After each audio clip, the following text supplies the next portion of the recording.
selalu ajaib bagiku, jalanmu tak terselami. Saat kau yang membuka pintu, tak ada yang menutupnya.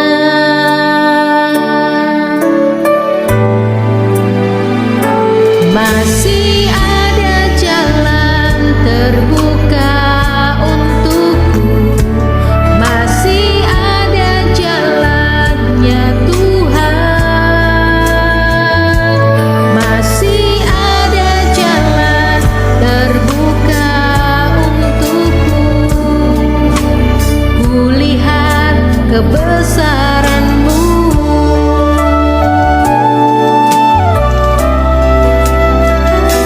Puji Tuhan, saudara-saudara yang Tuhan Yesus kasih, bertemu kembali dengan saya dalam khotbah online GPC Anugerah Bermazmur Minggu 18 Juli 2021.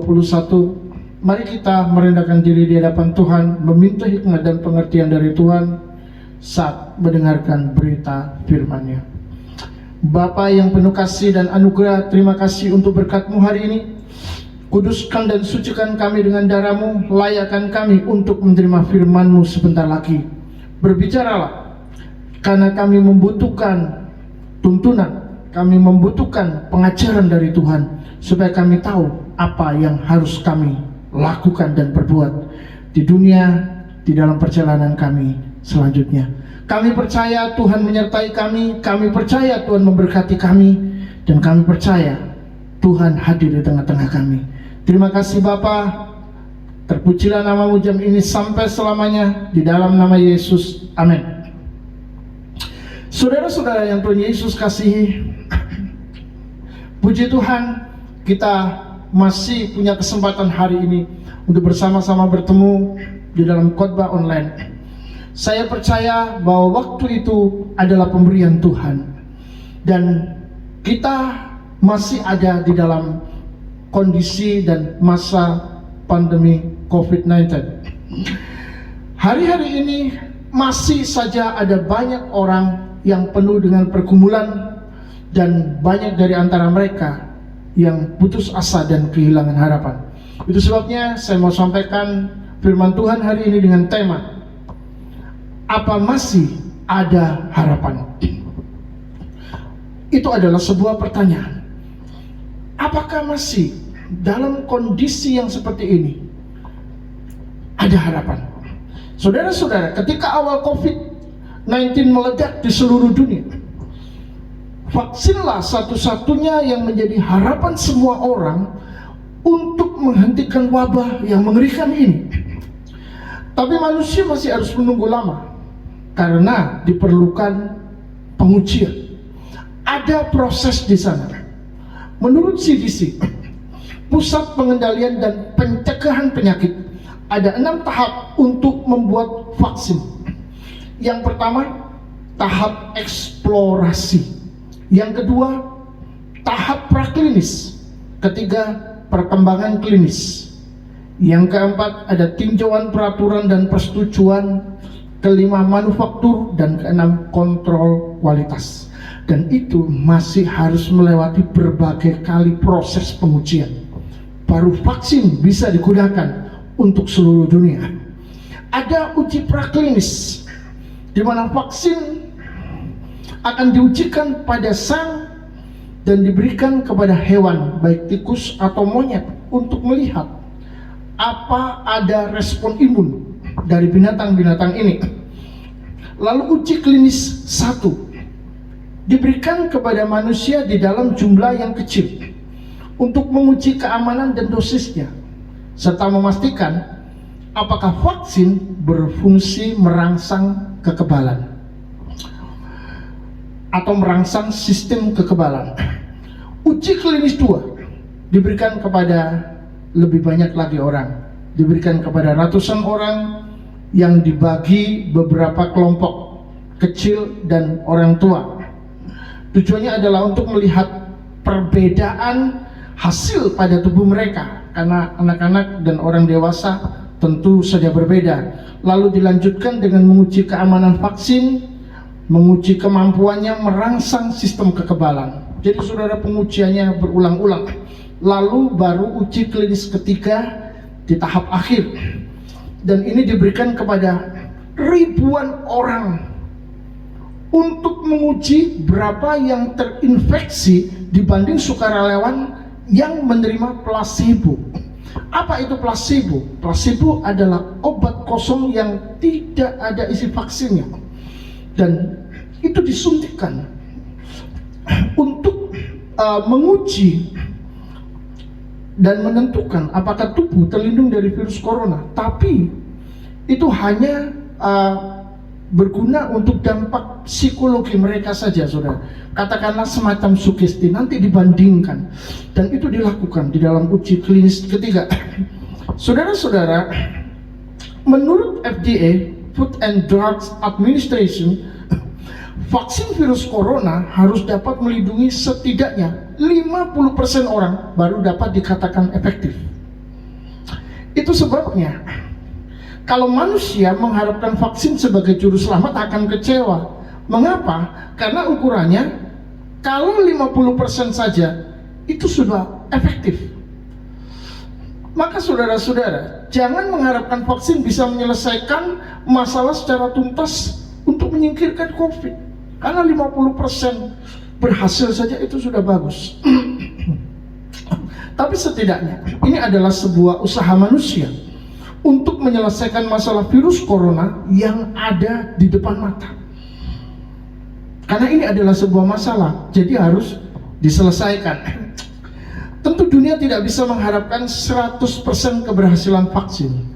Tetapi di sisi lain atau sebaliknya, masyarakat juga tidak bisa meremehkan vaksin dengan mengatakan sebagai vaksin pura-pura yang viral di YouTube. Mengapa? Karena proses pembuatan vaksin itu sendiri sangat ketat dan harus dilakukan oleh para profesional. Maka saudara-saudara, kita tidak bisa mengatakan bahwa vaksin ini tidak berguna. Untuk apa dibeli? Untuk apa disuntikan kepada manusia? Tidak ada gunanya sama sekali, tidak perlu, tidak juga. Karena ada banyak para profesional di sana. Saya tidak ingin masuk di dalam perdebatan mengenai vaksin ini perlu atau tidak, karena ada profesor yang mengatakan, kalau tidak salah Menkes, mengatakan bahwa yang namanya vaksin ini tidak diperlukan karena virus ini tidak bisa masuk pintu utama, dia bisa lewat jendela. Saudara-saudara, itu masih jadi kontroversi dan menurut saya harus ada pembuktian ilmiah. Dokter A, dokter B, atau para profesional, mereka harus bertemu di dalam sebuah forum, dibicarakan, dan mudah-mudahan hasilnya dibocorkan juga kepada masyarakat sehingga masyarakat bisa belajar. Tapi yang jelas, vaksin ini tentu saja tidak bisa diremehkan, dan saya percaya vaksin ini tetap berguna untuk masyarakat. Meskipun saudara, pandemi ini menjadi bencana sebenarnya untuk para penderita, yakni mereka yang terpapar atau terinfeksi virus corona, tetapi sebenarnya pandemi corona ini juga sangat menguntungkan untuk perusahaan-perusahaan yang memproduksi vaksin. Jadi ada ada kerugian di satu sisi, ada keuntungan juga. Dan orang bilang ini semua adalah bisnis. Tapi kalau dipikir-pikir, apa sih yang bukan merupakan bisnis di dunia ini? Atau lebih fokus lagi, apa yang tidak menjadi bisnis di Indonesia? Apa saja bisa dibisniskan, bukan? Nah, yang penting sekarang adalah kita memikirkan bagaimana caranya menyelesaikan masalah demi masalah yang terjadi di dalam kehidupan, sehingga segala sesuatunya akan berjalan dengan normal dan baik lagi. Pada tanggal 16 Maret 2020, vaksin pertama diuji di Amerika Serikat untuk virus corona. Menurut saya itu sangat cepat sekali dibanding dengan pembuatan vaksin yang lain. Ada SARS memakan waktu 20 bulan. Untuk vaksin Ebola itu membutuhkan waktu 7 bulan. Dan untuk vaksin virus Zika itu membutuhkan waktu 6 bulan. Saudara-saudara, persoalan COVID tidak berhenti sampai di masalah kesehatan, tetapi ini memasuki area yang lebih dalam, yakni mental dan rohani manusia. Sehingga persoalan ini sudah menyentuh seluruh kehidupan manusia, ya, dari fisiknya, dari mental dan rohaninya. Ketika PPKM dilaksanakan, ada terjadi beberapa reaksi atau berbagai reaksi. Ada keributan dengan tindak kekerasan antara petugas dan masyarakat. Ada petugas yang memukul wanita saat PPKM. Sebaliknya dari masyarakat ada yang menyiram petugas dengan air panas. Tentu ini adalah sesuatu yang sebenarnya sangat-sangat tidak kita harapkan, karena sama-sama anak bangsa. Saudara-saudara, yang jelas ini menunjukkan adanya sebuah peperangan mental yang sangat kuat di dalam kehidupan masyarakat kita di masa pandemi COVID ini. Itu sebabnya orang harus belajar untuk mengendalikan diri, untuk menguasai diri agar tidak terjadi hal-hal yang buruk. Dan tentu saja secara rohani juga terjadi penurunan karena banyak orang mulai malas untuk ibadah, karena ibadah pada ditutup. Orang sudah tidak lagi tertarik kepada hal-hal rohani. Beda di pertengahan COVID itu kehidupan rohani atau hal-hal yang berbau spiritual naik cukup tinggi, karena orang di dalam kesesakan, tekanan, mereka masih punya harapan.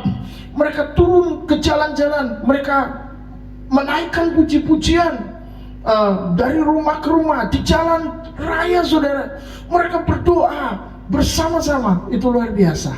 Tetapi setelah vaksin ditemukan dan orang melihat vaksin tidak bisa menjadi penyelamat, vaksin belum sepenuhnya berhasil untuk orang mulai goyah.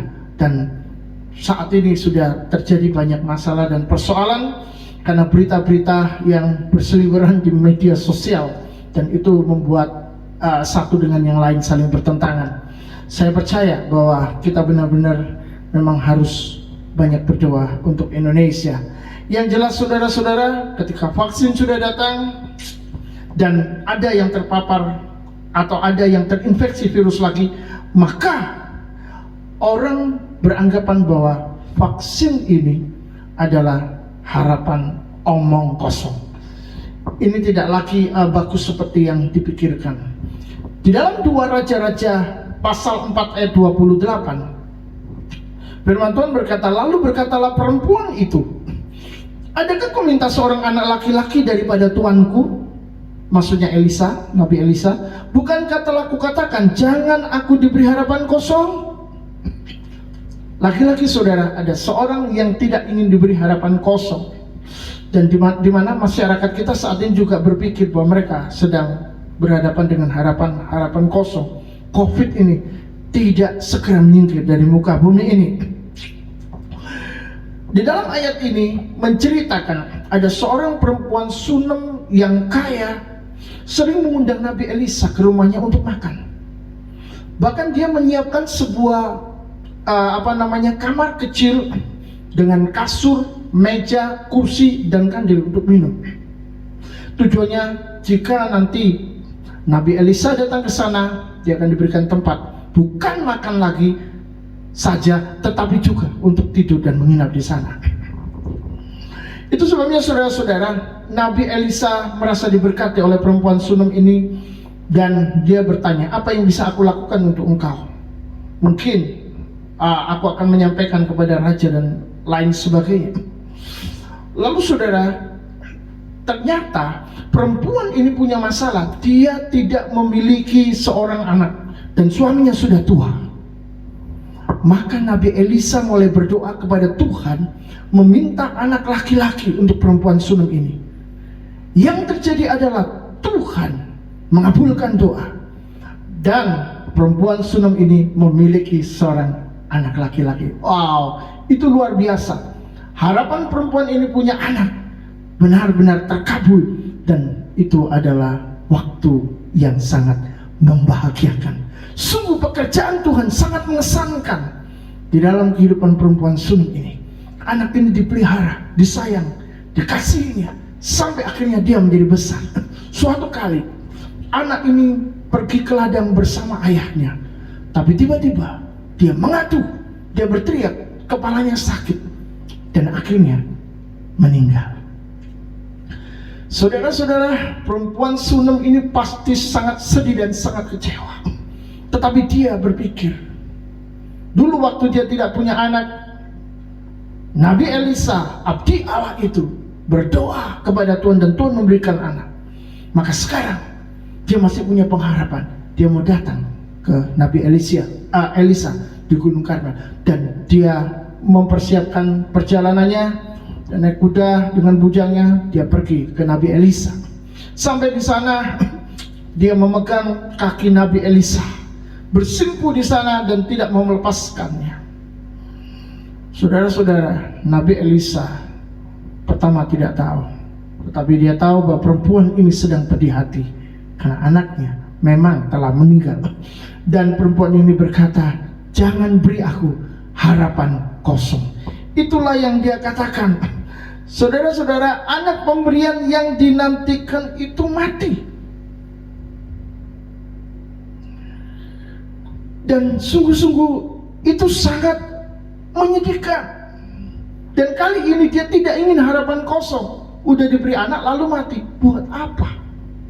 Itu sebabnya dia meminta supaya Nabi Elisa tidak memberikan harapan kosong. Yang jelas dia ingin anaknya bangkit kembali. Dan apa yang terjadi? Elisa pergi ke rumahnya, dia berdoa untuk anak ini, dan anak ini bangkit kembali. Maka 2 kali Tuhan memberikan pertolongan, memberikan mujizat dalam kehidupannya. Yang pertama, memberi dia anak ketika dia kesulitan untuk memiliki anak. Yang kedua, anak ini sudah meninggal tapi dibangkitkan. 2 kali berkat Tuhan turun dan datang di dalam kehidupannya. Saudara-saudara, ada banyak orang yang kecewa karena harapan mereka kosong. Perempuan Sunam juga merasakan hal demikian, karena anak yang didapatkannya secara mujizat itu meninggal. Itu sebabnya orang-orang yang merasa sudah tidak ada harapan lagi mulai bertanya-tanya di dalam kehidupan ini. Apa gunanya vaksin? Apa artinya vaksin? Obat-obatan? Lalu mulai merembet. Atau apa gunanya doa? Apa gunanya Tuhan? Saudara-saudara, waktu lalu cukup viral bahwa penduduk India, mereka sampai membuang patung-patung dewa mereka yang tadinya mereka puja ke laut. Mengapa? Karena mereka merasa dewa-dewa ini tidak memberikan harapan yang benar kepada mereka. Semuanya kosong. Itu sebabnya mereka marah, mereka sakit hati, dan mereka melempar semua. Sebab keluarga mereka banyak yang meninggal. Terjadi kesedihan yang luar biasa.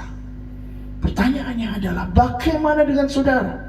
Karena saya percaya bahwa ini bukan terjadi untuk satu agama dan keyakinan, tetapi mungkin untuk seluruh agama dan keyakinan.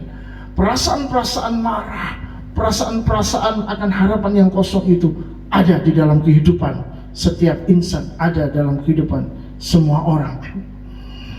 Mungkin akan ada orang-orang yang mulai berkata, sudah tidak ada lagi artinya yang namanya iman, doa, keyakinan, sembahyang dan Tuhan. Sudah nggak ada artinya lagi. Apakah saudara separah demikian? Artinya kalau itu terjadi, mental rohani Anda sudah terpukul dan Anda kalah. Hari ini pertanyaan itu dikembalikan, masihkah ada harapan? Apakah masih ada harapan? Saudara-saudara, bergumul dengan urusan dan masalah bisa membuat orang menjadi lelah dan terdorong untuk menyerah. Jika benar-benar menyerah, maka itu artinya sudah tamat. Ayub dalam penderitaan hidup karena ujian dari Tuhan sangat tertekan dan hancur. Saudara pasti tahu kisahnya, bahwa kekayaannya ludes, 10 anaknya mati, dia sendiri terkena bisul yang sangat gatal berbau busuk. Sahabat-sahabatnya meninggalkan dia. Istri satu-satunya yang sebagai penolong yang dekat dengan dia marah kepadanya dan berkata, kutuki Allahmu dan setelah itu matilah engkau. Saudara-saudara, hidup Ayub benar-benar hancur. Tetapi saudara, Ayub di dalam pergumulan yang sangat berat itu menyampaikan ilustrasi hidup agar kita menjadi seperti pohon. Mari kita baca di dalam Ayub 14 ayat 7 sampai 9. Karena bagi pohon masih ada harapan. Apabila ia ditebang, ia bertunas kembali dan tunasnya tidak berhenti tumbuh. Ayat 8. Apabila akarnya menjadi tua di dalam tanah dan tunggulnya mati di dalam debu, maka bersemilah ia setelah diciumnya air dan dikeluarkannya lah ranting seperti semadi. Saudara-saudara, ini sangat luar biasa. Ketika ditebang, pohon masih punya harapan untuk bertunas kembali. Tapi saat ia menjadi tua dan pangkal batangnya mati, ternyata ia masih bisa berharap untuk hidup kembali, mengeluarkan biji yang berkecambah untuk ditanam lagi. Jadi benar-benar saudara, pohon yang dijadikan ilustrasi oleh Ayub ini adalah sebuah filosofi kehidupan yang tidak putus harapan bahkan ketika ajal mendekat. Selalu ada hari esok, ada harapan yang tidak pernah layu, ada semangat yang selalu bangkit dalam keadaan terpuruk sekalipun. Luar biasa bukan? Yang paling tertekan dalam kondisi pandemi dan PPKM sekarang ini sebenarnya adalah rakyat bawah, rakyat yang benar-benar menghadapi hari esok tanpa harapan. Karena begitu pekerjaan mereka berhenti, mereka tidak tahu lagi harus bagaimana membayar tagihan-tagihan dan mencari makan. Yang jelas saudara, saya mendengar ada sebuah cerita tentang bos yang meminta seluruh karyawannya dites PCR. Di bulan Juli 2021 ini PCR, kalau saya lihat di internet harganya 900.000. Saya nggak tahu di luar, apakah ada yang lebih, mungkin 1 juta lebih, kira-kira begitu. Yang jelas saudara, yang namanya PCR ini akan sangat memberatkan karyawan kalau bosnya tidak mau menggantinya. Saudara bisa bayangkan, mereka kerja saja ada yang bayarannya atau gajinya di bawah 2 juta. Kalau mereka disuruh tes PCR yang harganya sekitar 1 juta, berapa uang yang ada di tangan mereka? Di dalam kondisi yang seperti ini, dalam keadaan seperti ini, di mana sangat sulit sekali untuk mencari tambahan. Saudara-saudara yang dikasihi Tuhan, kalau hal ini benar-benar dilaksanakan, maka itu akan menjadi masalah yang sangat berat bagi para karyawannya. Yang lain lagi mungkin butuh membayar tagihan karena usaha mereka menjadi sepi, tidak ada lagi orang yang mau beli. Karena saat sekarang ini kan kalau jual makanan hanya ada take away dan delivery, dan itu berarti orang tidak boleh beli di tempat. Dan kalau orang-orang yang berkeliaran di luar, mereka jauh dari rumah, enaknya makan di tempat, sudah makan di warung, makan di restoran, berhenti di sana. Kalau mereka tidak boleh makan di sana, mereka hanya boleh ambil makanan bawa pulang. Mereka makannya di mana? Di jalan, di mobil, di sepeda motor. Nah, itu susah, sehingga orang akan malas membeli makanan dengan cara seperti itu. Saudara-saudara, ini membuat kondisi warung, restoran dan lain sebagainya akan menjadi sangat sepi. Dan itu berarti ada pemotongan-pemotongan di dalam pemasukan mereka. Yang jelas ada juga beberapa kota yang benar-benar seperti kota mati, saudara. Dan itu lebih mengerikan lagi. Kadang saya berpikir, bagaimana mereka makan? Mereka atau orang-orang kaya, orang-orang yang masih punya simpanan di bank, di tabungan, di deposito, masih bisa berjalan. Tapi mereka yang tidak punya apa-apa, mereka harus mengambil dari mana dana untuk makan dan untuk mencukupi kebutuhan mereka sehari-hari. Saya percaya bahwa pergumulan ini adalah sebuah pergumulan yang sangat berat. Itu sebabnya saya percaya ada banyak orang yang akan bertanya, masihkah ada harapan?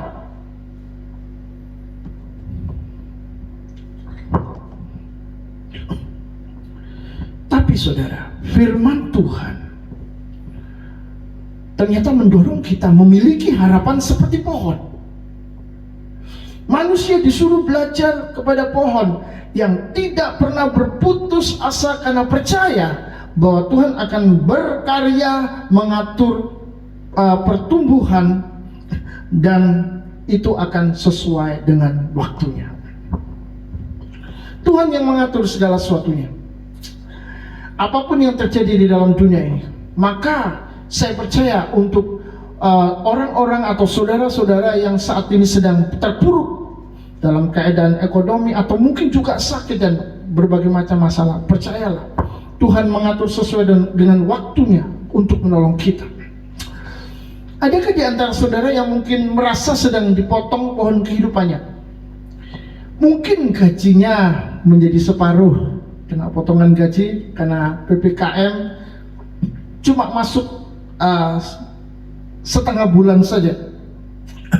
Atau ada juga yang zona nyamannya terhenti karena tidak bisa lagi menikmati yang dulu.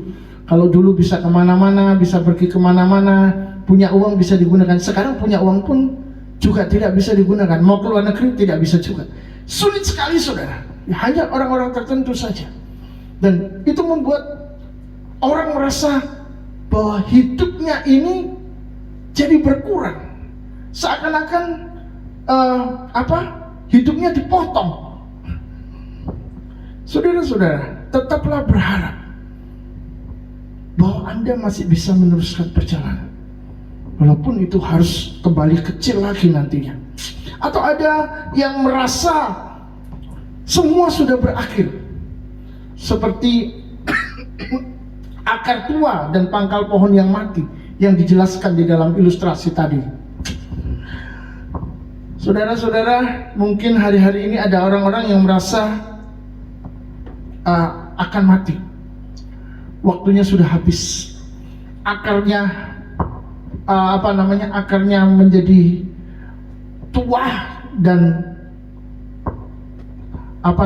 pangkal pohonnya mati. Ada yang bisnisnya bangkrut. Ada yang pekerjaannya yang lenyap. Entah harus berbuat apa kira-kira. Orang-orang yang dikasih tidak tertolong dan harus pulang. Dokter-dokter sudah angkat tangan.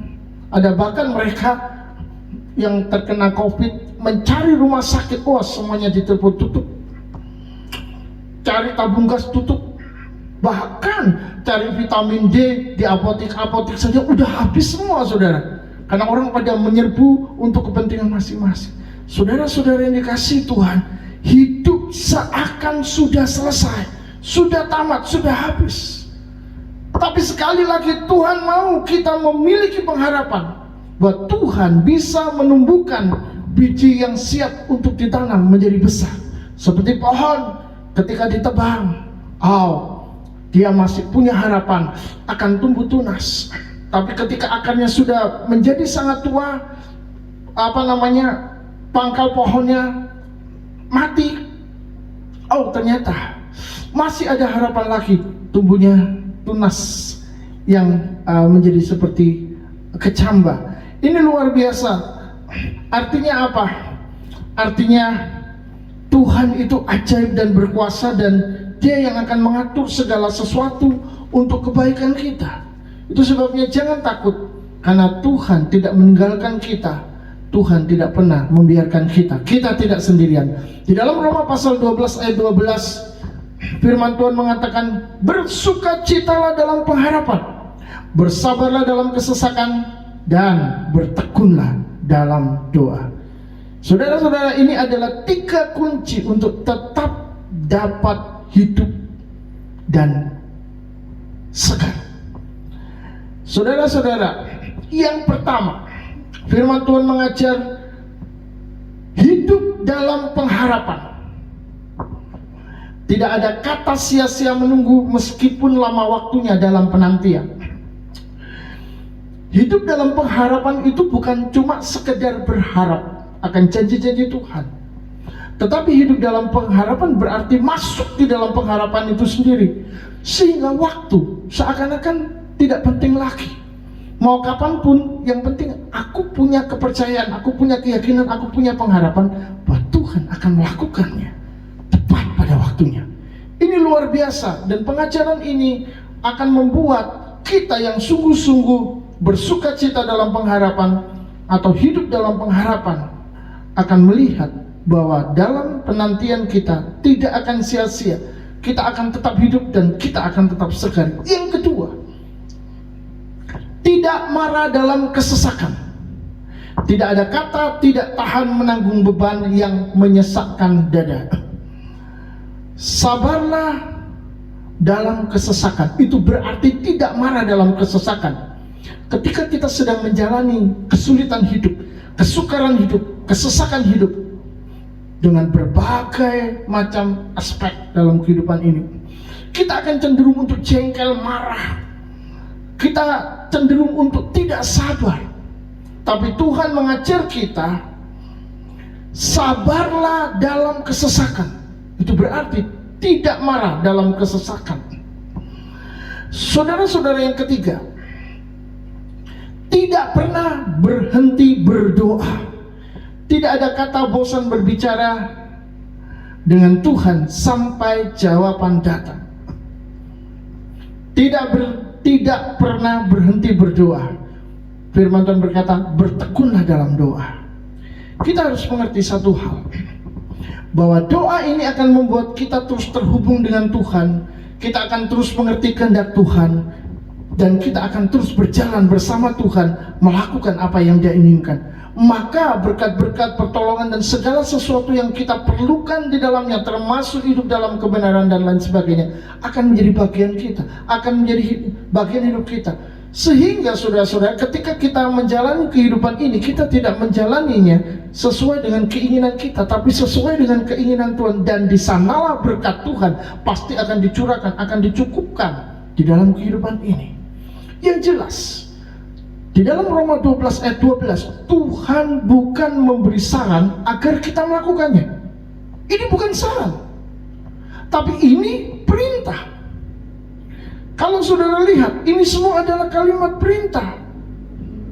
Di sana, di dalamnya dikatakan, bersukacitalah, sabarlah, bertekunlah. Ini kalimat perintah. Nah, dan apakah perintah ini berat untuk saudara? Apakah perintah ini berat untuk kita? Saudara-saudara, meskipun ini kalimat perintah, tapi tentu Tuhan tidak menuntut kita. Tapi Tuhan memberikan semangat dalam kasih, sehingga kita dapat melewati kondisi-kondisi seberat apapun dengan kekuatan Tuhan dan menjadikan kita sebagai pemenang. Tuhan tidak menuntut kita, walaupun itu kalimat perintah, walaupun itu adalah sebuah perintah, melainkan Tuhan memberikan kita semangat di dalam kasih untuk kita bisa melakukan itu. Sehingga saudara-saudara, ayat-ayat ini sebenarnya adalah ayat-ayat penghiburan, ayat-ayat yang menguatkan, ayat-ayat firman Tuhan yang meneguhkan dan mengokohkan perjalanan kita, supaya kita tidak jatuh tergeletak, sebab tangan Tuhan menopang kita dengan sangat luar biasa. Mari kita baca di dalam surat Roma pasal 8 ayat 21. Tetapi dalam pengharapan, karena makhluk itu sendiri juga akan dimerdekakan dari perbudakan kebinasaan dan masuk ke dalam kemerdekaan kemuliaan anak-anak Allah. Saya ulangi. Tetapi dalam pengharapan, karena makhluk itu sendiri juga akan dimerdekakan dari perbudakan kebinasaan dan masuk ke dalam kemerdekaan kemuliaan anak-anak Allah. Saudara-saudara, penyebab kehidupan yang teramat berat seakan tidak memiliki harapan, itu disebabkan karena kita memiliki pengharapan yang bersifat fisik, seperti menjadi kaya, hidup kecukupan, berhasil dalam pekerjaan, berprestasi dalam pendidikan. Ini semua adalah pengharapan bersifat fisik. Masih ada lagi, kalau mau ditelusuri, dijabarkan, ada tubuh fisik, ada pengharapan akan tubuh fisik yang ideal atau sempurna. Itu sebabnya di zaman ini orang-orang menghabiskan waktu dan duitnya untuk memperbaiki tubuhnya secantik mungkin atau setampan mungkin dan lain sebagainya. Ini semua adalah harapan-harapan fisik, saudara. Kesehatan yang maksimal, memiliki keluarga yang sukses, teman dan sahabat yang baik, lingkungan yang aman, dan dunia yang bersahabat dan mendukung kita. Saudara, ini adalah harapan semua orang. Tetapi yang kita dapatkan justru seringkali terbalik dari yang kita harapkan. Maka saudara, kita kadang berpikir ini semua sia-sia. Yang kita inginkan, kita harapkan justru tidak terjadi. Apalagi di masa pandemi, dalam keadaan-keadaan yang sulit yang terjadi di bumi ini, di dunia kita. Yang jelas, firman Tuhan justru mengajarkan yang lebih baik dan lebih sempurna. Tuhan ingin kita memiliki pengharapan yang jauh lebih baik dan lebih sempurna, yaitu memiliki harapan akan dunia yang akan datang. Jadi jangan pikirkan perkara yang di bawah, tapi pikirkan perkara yang di atas, di mana Kristus duduk dan bertahta di sana. Itulah yang firman Tuhan sampaikan, di mana kita akan mengalami kesempurnaan dalam kemuliaan hidup yang kekal. Sehingga kita tidak perlu lagi tertekan dengan semua yang terjadi di dunia sekarang ini. Kita tertekan karena itu yang kita harapkan, yakni perkara-perkara yang ada di bumi ini. Hal-hal yang berkaitan dengan kehidupan yang menyenangkan mata, menyenangkan daging kita, menyenangkan telinga kita, menyenangkan tubuh kita. Tetapi ketika kita masuk di dalamnya, kita tidak mendapatkannya, kita susah, saudara. Dan ketika kita masuk terlalu dalam, kita jatuh ke dalam berbagai macam dosa. Dan itu mengikat, menghancurkan, membuat kita menderita. Itu sebabnya Tuhan mengajar kita untuk memiliki pengharapan yang lebih baik dan lebih sempurna, yakni pengharapan akan dunia yang akan datang, Yerusalem baru, sorga yang mulia. Di sana tidak ada dosa, tidak ada air mata, tidak ada susah, tidak ada gelap. Semuanya sempurna, semuanya indah, semuanya baik. Tuhan ingin kita memiliki harapan akan dunia yang akan datang, seperti yang firman Tuhan katakan di dalam Roma 8 ayat 18, sebab aku yakin bahwa penderitaan zaman sekarang ini tidak dapat dibandingkan dengan kemuliaan yang akan dinyatakan kepada kita. Saudara-saudara, dalam dunia ini kita mengalami berbagai macam pencobaan, mengalami berbagai macam penderitaan kehidupan. Tapi firman Tuhan memberitahu kita bahwa di dunia yang akan datang, kita akan menerima kemuliaan yang tidak sebanding dengan apa yang kita alami di dunia ini. Mungkin saat ini kita menderita dan sangat sakit. Tuhan berkata, ingatlah, engkau memiliki pengharapan bahwa di dunia yang akan datang, semua ini akan lenyap, semua ini akan berlalu, digantikan dengan yang baru, digantikan dengan yang terbaik dari Tuhan untuk kita. Itu sebabnya kita bisa bertepuk tangan, kita bisa bersuka cita, kita bisa memuji Tuhan. Oh, puji Tuhan, di sanalah tempatku, karena aku adalah warga negara kerajaan surga. Saudara-saudara, apakah masih ada harapan? Tergantung saudara sedang mengharapkan apa. Jika yang saudara harapkan hanya yang ada di bumi ini, maka izinkan saya berkata, tidak ada harapan. Tapi kalau saudara mengharapkan apa yang ada di dunia yang akan datang, maka jawabannya ada harapan yang pasti. Karena Yesus yang menjanjikan semua itu adalah Allah yang setia. Amin. Tuhan memberkati. Kau selalu ajaib bagiku, jalanmu tak terselami. Saat kau yang membuka pintu, tak ada yang